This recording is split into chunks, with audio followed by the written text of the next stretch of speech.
I've been covering Halo Infinite since its beta release on November 15th, 2021, which at the time, Halo Infinite was one of the most viewed games on Twitch and had a concurrent player count of over 256,000 players. However, since its release, we've been disappointed time and time again. Now Halo Infinite can go as low as 1,700 concurrent players in any given day. Even during Season 2's release, the game didn't really gain any players. And today I'm going to be talking about everything that brought us to this point and what caused Halo Infinite to fall into this near irreversible player count drought. This may be a little bit of a shorter video because this mainly is just a rant that I felt I needed to do, but let's go ahead and get into it.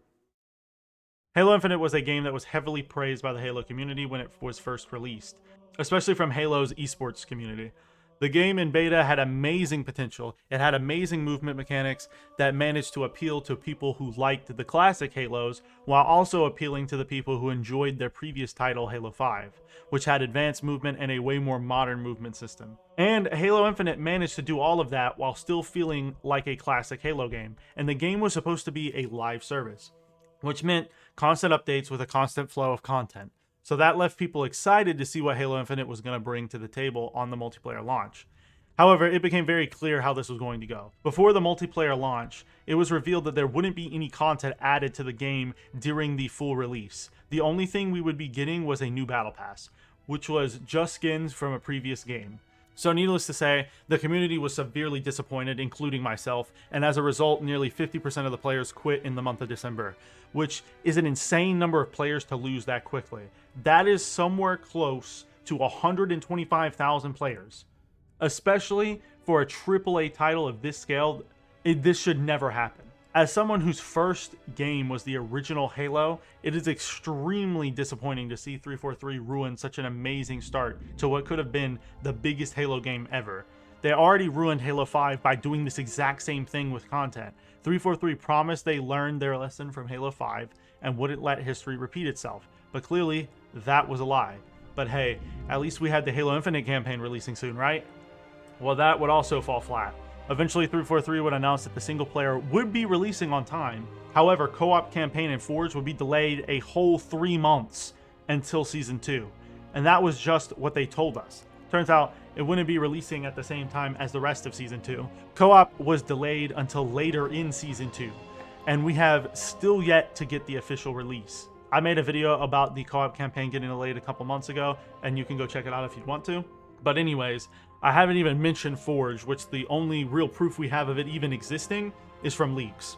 There has still been no release scheduled at all. Since launch of Halo Infinite, which was over 8 months ago, we have only gotten 2 maps and 2 battle passes. That's literally it.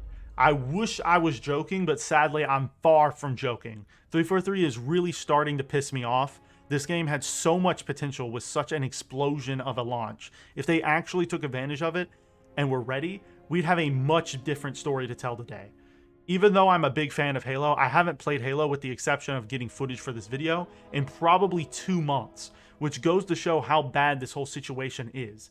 I feel especially bad for Halo content creators right now because there legitimately can't be anything to make videos on anymore, other than maybe another highlight video on the same 5 maps. I'm just thankful I'm not reliant on Halo to be my only revenue source because Halo is tanking hard right now. The game in the past couple of days has gotten as low as 1,700 players concurrently, which is embarrassing for a studio of this caliber, and it's way too late to make a meaningful recovery. In the modern day, gamers move on so quickly that if you don't keep their attention, they'll just leave for good. They don't mind moving to another game or franchise, and that's exactly what's happening. I'm not the only one who's been upset or disappointed in Halo Infinite, and for good reason. It's bad enough if a game is just considered to be a terrible game, but Halo Infinite is an amazing core game, but the content around it is just so lacking. I really hope 343 can recover this because I'm a huge Halo fan, but I really don't see that happening. I'd have to be one optimistic person to believe that Halo has any chance of recovering. But what do I know? I still play Siege, which isn't much better. I hope you guys enjoyed this video. I know this video is a little bit different from my previous videos, but I just really felt the need to talk about this because it's really been upsetting me how badly 343 has fumbled the bag with this one. And I really wanted this game to be amazing because it had the potential to. I still think Halo Infinite is a really good game, and I'll come back and play it from time to time, but there just simply isn't enough content. And I just felt the need to rant a little bit after I saw the player count earlier today. I found out that the game had gotten as low as 1,700 players, and I just felt the need to make this. It really saddens me, but if you did enjoy this video, you'll likely enjoy this one where I talked about Season 2's release to Halo Infinite, and I'll see you next time, friend. Peace.